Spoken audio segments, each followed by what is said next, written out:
Good morning guys, Josh here with Squatch Cooks. Today is Sunday and we are waking up and cooking some tri-tips today. We're meeting up with some friends later and we are gonna smoke these tri-tips on the Traeger low and slow until they reach an inner temperature of, I don't know, like 115, 120, and then we're gonna go ahead and throw them on the Blackstone, get a nice char on them.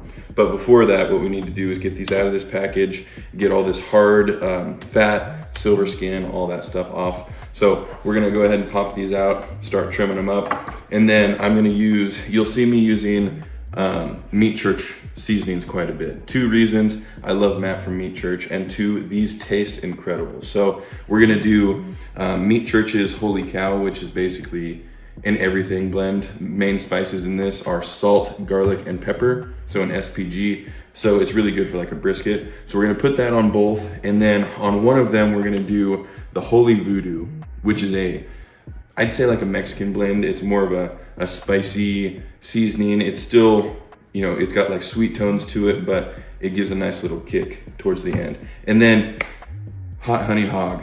You'll see me using this on almost everything too. It's got sugars in it. It's kind of a sweeter blend. So we've got Voodoo going on one along with the Holy Cow, and then we've got Honey Hog going on the other with the Holy Cow as well. But anyway, let me get these out of this package and we'll start trimming it up. All right guys, so we've got this tri-tip pulled out. I've already went over it with some paper towels. You really want to get this stuff nice and dry as you're trimming. It just helps quite a bit. But I'm gonna take this and just go over it a little bit more, get in between these crevices that we're about to cut into.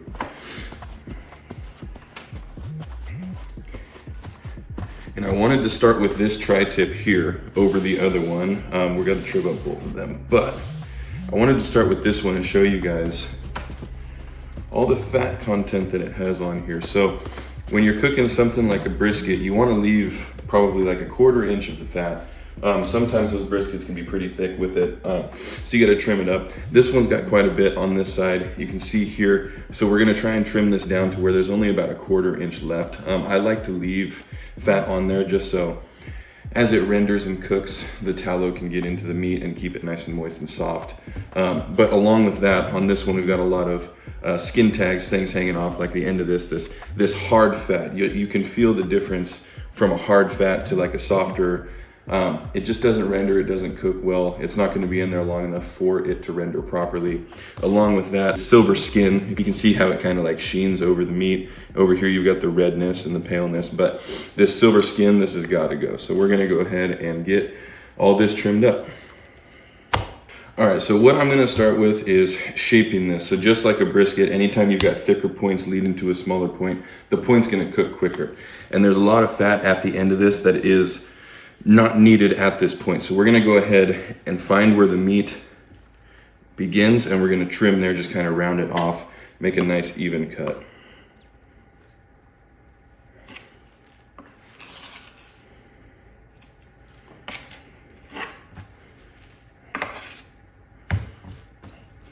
So you can see here where this meat begins and the meat on that bottom portion starts. So this is gonna peel nice and easy when we get over to that side. But for now, let's keep trimming all these.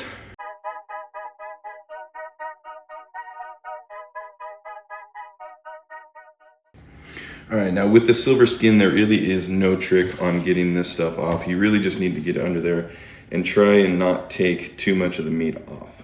So you can see it kind of pulls up a little bit. Try and use your fingers carefully and just get under that skin like so.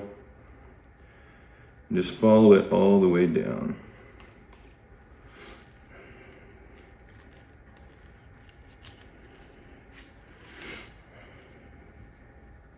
And if you grab it and you keep just slight pressure and just the slightest little cuts, it'll start to peel itself.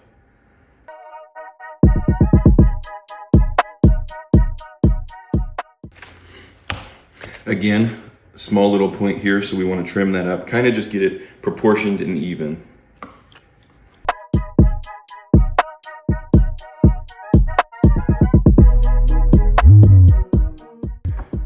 And in a good quality piece of meat, when you start getting these trimmings off, you can see the marbling in the meat. So there's plenty of fat within already. So getting this excess off, you're not gonna you're not gonna have any worries of it still being moist or drying out on the smoker or anything like that. Now here at the point where the fats meet, really it's not too thick right here, but normally I would take this and I would just score it just a little bit. So some seasonings can at least get in there on that fat that we have to leave within the 2 portions of the muscle. Something else to keep in mind as you're cooking a tri-tip, this doesn't affect us now, but you can see, now that we can see the grains on these, you always want to cut against the grain on any kind of meat that you are gonna slice up. So you can see on these tri-tips where they meet, you've got grains going this way. So later, we'll have to separate this and cut against the grain and take the loin here, this side, grains going this way and cut this way. So really first cut later, we'll just need to remember to slice here, cut this way, and then against the grain here. Okay, so I'm gonna call that good on this side. Now, flipping it over. Sometimes if you're lucky, you can get under here and the fat will peel itself. Tip, if you have gloves on, you can't grab it. Piece of paper towel, grabbing the fat.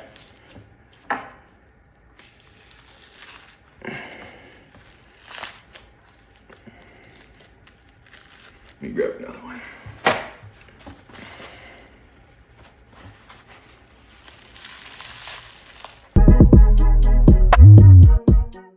Now, usually what I'll do is I'll keep these trimmings if I'm trimming up a brisket, but a lot of these fats on these tri-tips are hard fats. They won't render well. But on a brisket, I'll take those fats and I'll keep them, either freeze them until I want to, or just put them straight on the smoker and let them render and get that beef tallow and filter it. It's amazing. Now, I like to leave more of a fat layer, but the fat that's coming off here is that hard, scaly fat. So I really don't want to leave that. It'll ruin the bite. So it looks like we're gonna have a really nice, lean piece of meat. We're gonna get a lot of that protein weight that is gonna be edible.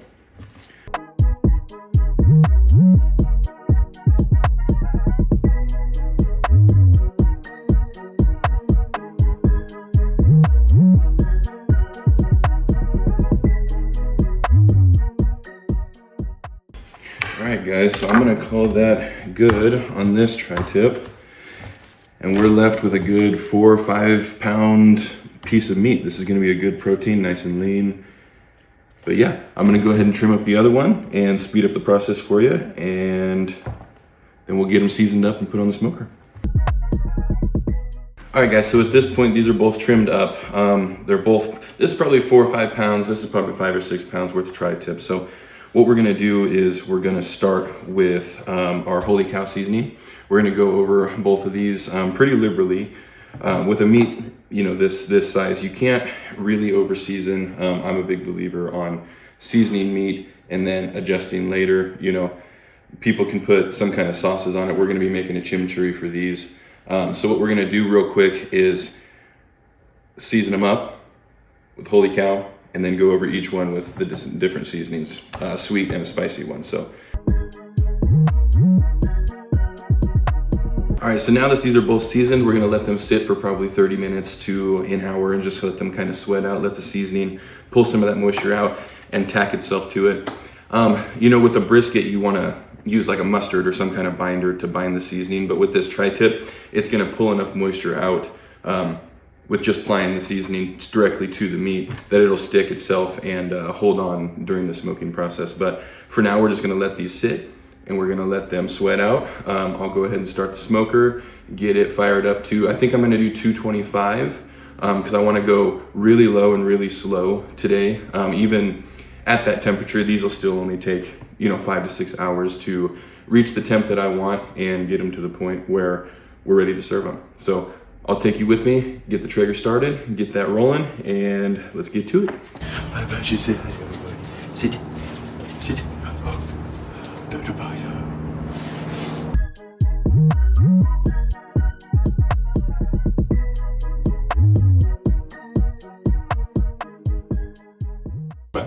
basically what it's going to look like. We've got this top rack that I think I'm going to use, try and get the tri-tips over on this end. So I'll probably put one up here and then use this bottom rack. This is an old cooking sheet that's turned into me using it on the smoker.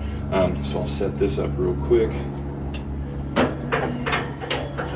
Like so. It fits underneath that rack. With having a smaller Traeger, it's hard to do, you know, for example, I can get one brisket in here. Trying to get two in here would be very difficult. But these tri-tips, I could probably get 3 or 4, but I want them to be on the cooler side, getting all that smoke, not getting too warm too fast. So we'll probably put one there and then one here on this rack as I'll show you. But we're gonna go ahead and light this up, set it to 225 and let it do its process of starting to warm up.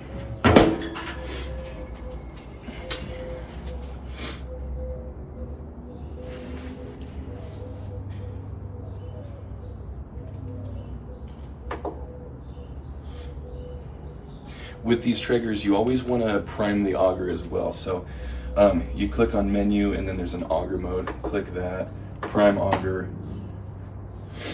And it takes 2 minutes to prime. Basically what it's doing is putting pellets into the igniter and getting a bigger lump sum to get those burning properly and starting to create the smoke that you want. I'll show you guys the two, let me get them untangled here, the two different temp gauges I have. So one of the temp gauges that I have tested and trusted is the actual Traeger temp gauge. Obviously this has been used quite a bit. It's distorted, it's all smoked out and whatnot, but it still works great. Basically you just plug this in straight to the Traeger, put it through the silicone hole in the side and stick it into the meat, and there's your first meat probe temp gauge.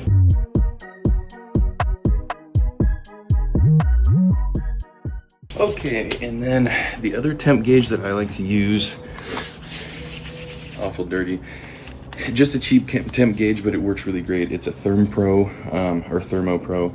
Basically this just hooks up to your Bluetooth, and it comes with 2 probes. So what I'm going to do with this one is I'm going to put these 2 probes into the thicker piece of meat and then the Traeger probe into the smaller one, and we're just going to adjust both of them and cook them based on the temperatures that these show. You know, they're meat probes. They're pretty simple. They just tell you the temps. But this also comes with, not sponsored or anything, but this also comes with like a stand, or it does have magnets to you know, stick it to something. They're not super strong, so usually I just take it, set it on the hopper.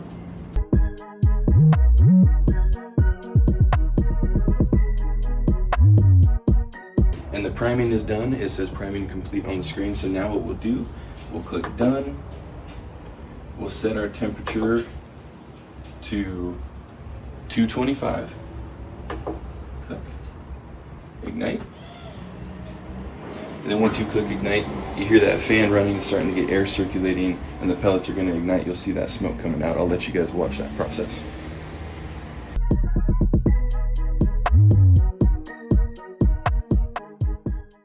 Alright guys, so I was just standing right inside the slider there talking with my wife, but I just wanted to show you guys and let you sit here and see how long the process usually takes for these pellets to start igniting and getting a good rolling smoke. So I'd say that was like 2 or 3 minutes, but this is also an older machine, so it might take a little bit longer than the new ones, but it's what we've got, and this is the point of this. I just want to show you guys how easy it is and how little you need really to cook good food. So again, it's starting to roll smoke. You can see it there coming out of the pipe. You can see all that smoke there. So what I'm going to do is I'm going to go ahead and take you guys inside, show you the meats that have they've rendered and sweated, and they're getting ready to throw on here. So let's go inside. All right guys, so we're back inside now. Here's the 2 tri-tips. You can see the different color that they have turned, just sitting here for 30 to 45 minutes, just sweating. You can see really right there where the moisture comes out and that seasoning just grabs a hold. So we'll take these outside, we'll throw them on the smoker, and we'll get them cooking. I'll show you how I insert the meat probes and the temperature gauges. Alright, so as I said, I'm going to go ahead and put the 2 probe system, the Thermo Pro, in the thicker cut of meat. So that'll be this tri-tip here, and then we're going to put the Traeger probe in the skinnier piece of meat. But we're going to put it at the thickest point of both of them. So let's go ahead and throw the trigger or a Traeger probe in right now. We're gonna put that one on the top rack. So as you can see, looking at this, you've got nice thinner flat, and then the fattier portion right here, the thicker portion. So we're gonna go ahead and insert the probe about halfway in this thickest point.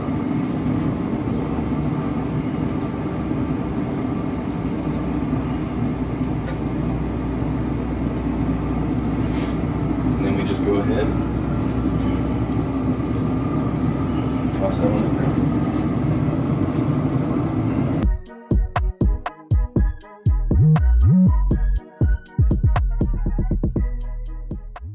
So the tri-tips are in there, they're set, they're good to go. We can go ahead and close this for now. And we've officially started the cooking process. All right guys, so we're about 10-15 degrees away from temperature, so we're gonna go ahead and pop these open and see how they look.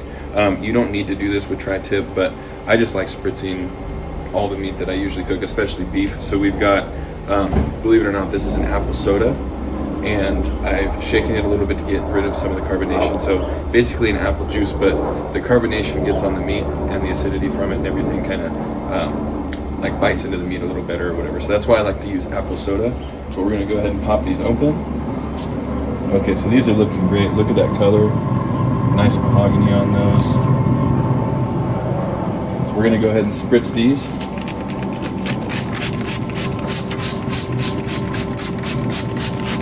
Put a really good dousing on them. We're not going to hurt them.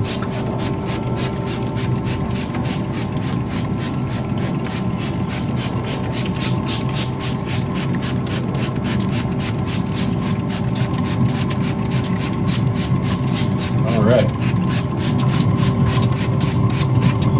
So we're going to leave this going, leave this smoking, let these get up to temp. Like I said, another 10 to 15 degrees. And then after that, we'll take them off, wrap them in tin foil, keep them nice and warm until we meet up with everybody later. But let's go inside and make our chimichurri for these tri-tips. All right, so we're back in the kitchen. We just got back from church, just checked on the tri-tips. As they're finishing up their cook, we're gonna go ahead and make this chimichurri. We've got a whole bunch or a bushel of parsley, green onion. Green onion isn't normally in chimichurri, but I just love some green onion. Then we've got cilantro, lemons, we're gonna mince some garlic, olive oil, red wine vinegar, salt, some crushed red pepper flakes. We got garlic and herb seasoning, pepper, and everything to cut, chop, mince, and squeeze the lemons. So I'm not gonna bore you to death with all chopping. I'll do a time lapse of all that, but we're gonna get started with it.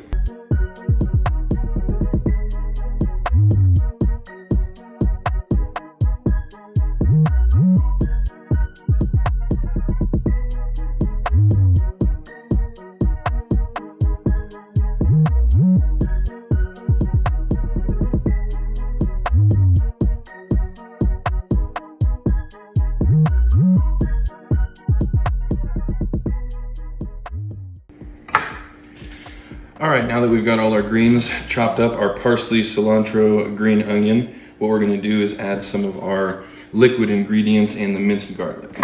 So I've got 5 cloves of already peeled garlic here. We're gonna go ahead and mince real quick. Me and my wife love garlic, so we're always garlic heavy in everything that we cook. Now we've got some lemon slices. I prefer half a lemon or wedges when I'm juicing, but last night we had some friends over and made some sangria. So we've got some lemon slices that we're gonna put in our juicer. Probably about a quarter to half a lemon here.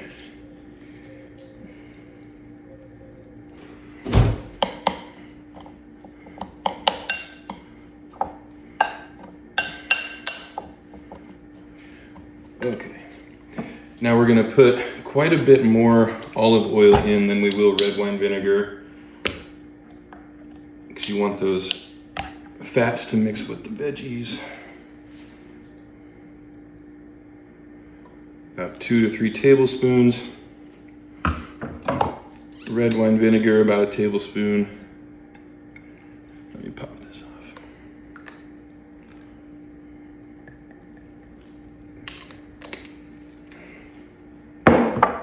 Give that a good mix. Definitely gonna need more olive oil.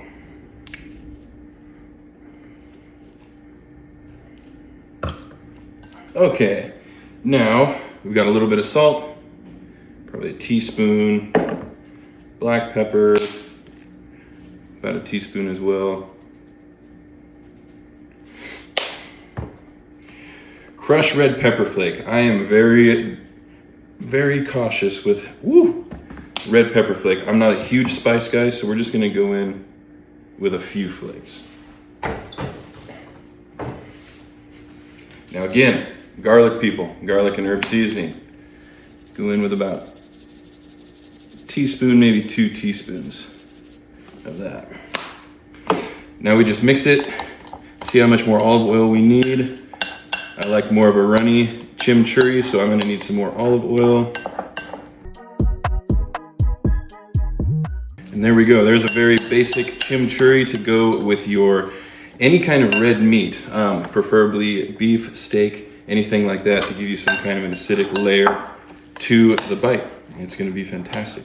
All right guys, so we are up to temp on these. So what we're gonna do now is we're gonna get a nice crust on it. So I fired up the Blackstone. As you can see, we've got it as hot as it's gonna go. You can use oil, butter, we've got butter. Usually I like to use beef tallow, but we don't have any rendered right now. So I'm gonna go ahead and use butter. And basically, you can see this thing starting to smoke, so it's getting really hot. So we're gonna take butter, cover this surface area here, and then get these guys. Absolutely gorgeous color on them, nice mahogany, dark red, cherry red. But they're up to temp now, so we're gonna take those, get a crust, and then after the crust is set, we'll pull them off, set them on the cutting board, take them inside, let them rest for a little bit, and we'll cut it open and see how they look. Now I like to use my, I don't know what you call these gloves, they're heat resistant gloves or something like that.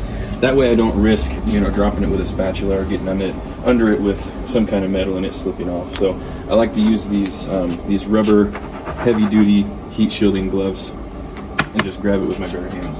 And you can see too how much these kind of render down as they're cooking. They're much smaller than they were before. It's still, 4 to 5 pounds of meat, but just look at the cross section there. And when we place these on, we're only going to let them sit on there like a minute aside, something like that. We're just wanting it to crust up.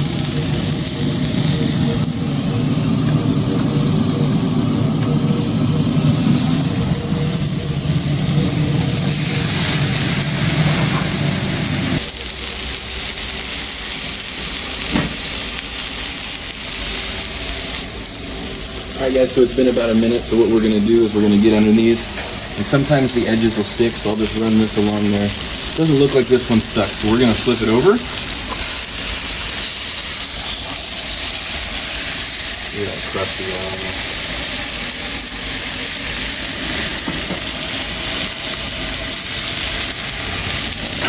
Now we'll flip this other one.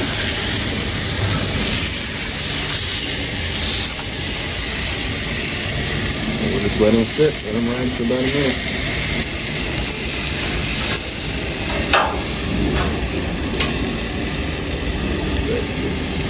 Guys, so we've got these inside. They've been resting for right around 30 minutes. So what I'm going to do is I'm going to cut into this this tri-tip here. This is actually the voodoo, so the spicier one.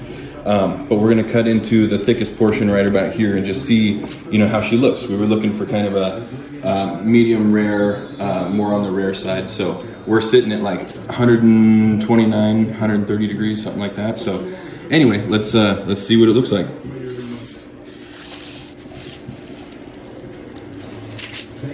So soft, it's hard to cut.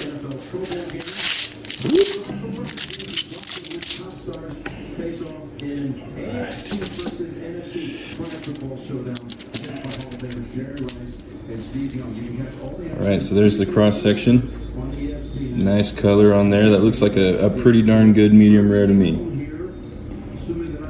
But anyway, so there's the cook done. I'll show you guys later on these sliced up. And I hope you enjoyed this video.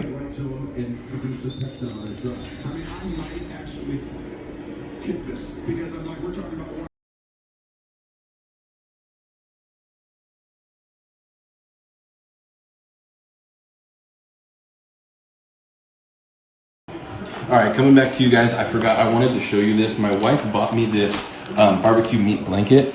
Basically what it is an insulated blanket that you can put, you know, either a single brisket or 2 of these are gonna fit in here just fine, but it holds the heat for up to like, I think it said 6 to 8 hours or something like that. So I love using this and then putting it inside the cooler just to keep things warm. And then presentation, it's always fun to, you know, just walk up with a purse of meat or a bag of meat, whatever you want to call it. Anyway, but I just wanted to show you guys that I love using this. It's so simple. Take these, put it in there.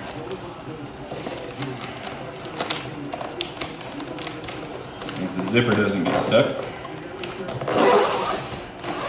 zip it right up.